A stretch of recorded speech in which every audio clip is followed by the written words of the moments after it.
Well, obviously one of the big issues for Nicci and me, which the average novelist of any kind doesn't face, is the whole question of how two people write a novel together. And strangely enough, that what we never do, ever, is sit together in the same room writing. What we do is we spend a lot of time planning, and when we talk and talk about possible ideas, and then once we've got something that we're kind of really grips us, some idea that we really think we can spend a year of our life on this, we can spend a lot of time again together, planning, making notes, just talking. And we have to be equally compelled by the idea. It's no good me being passionate about an idea and Sean being a bit lukewarm. But we absolutely both have to kind of own that kind of initial idea and then the plot that grows out from it. And it's only when we're absolutely sure that we have the same novel in both our heads that we then start writing. And as Sean has said, we don't sit down and write together ever.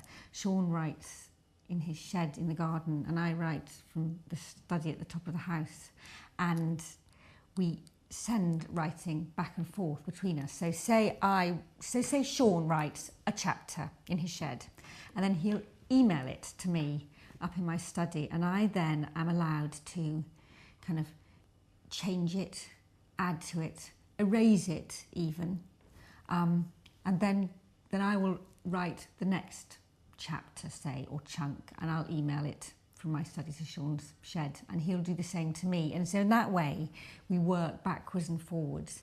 What's important about this, however, is that we're both writing in the voice of Nicci French, not in our individual writing voices. And so that it's kind of easier than it might sound to create a kind of seamless novel. Of course, the thing that we're often asked is, how do we cope with disagreements, and how do we negotiate them? I mean, this is very different at different stages, because I think when we're actually planning a book, when we're thinking about, are we going to have this idea, then disagreements become just decisive. So, and there's an absolute right of veto. If one person just doesn't care that much or isn't that turned on by the idea, then that's it, and that's fine. Really, once we get really into a book, it's sort of, the process just becomes more complicated, I think.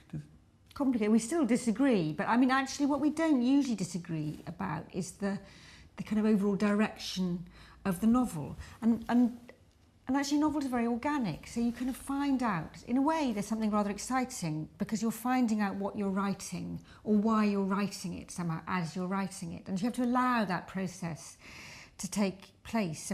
And one of the things that's happened to us is that there's a way in which we lead each other in new directions. I mean, obviously, Sean can't suddenly decide that it's going to have a different murderer or anything like that, but we can be kind of led by the novel to go down different avenues.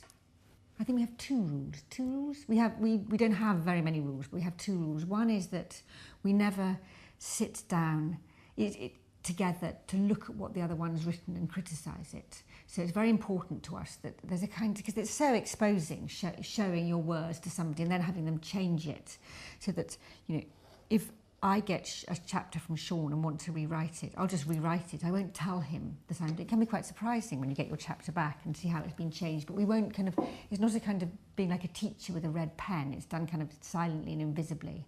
And the other rule is that we never tell anybody who's written which bits.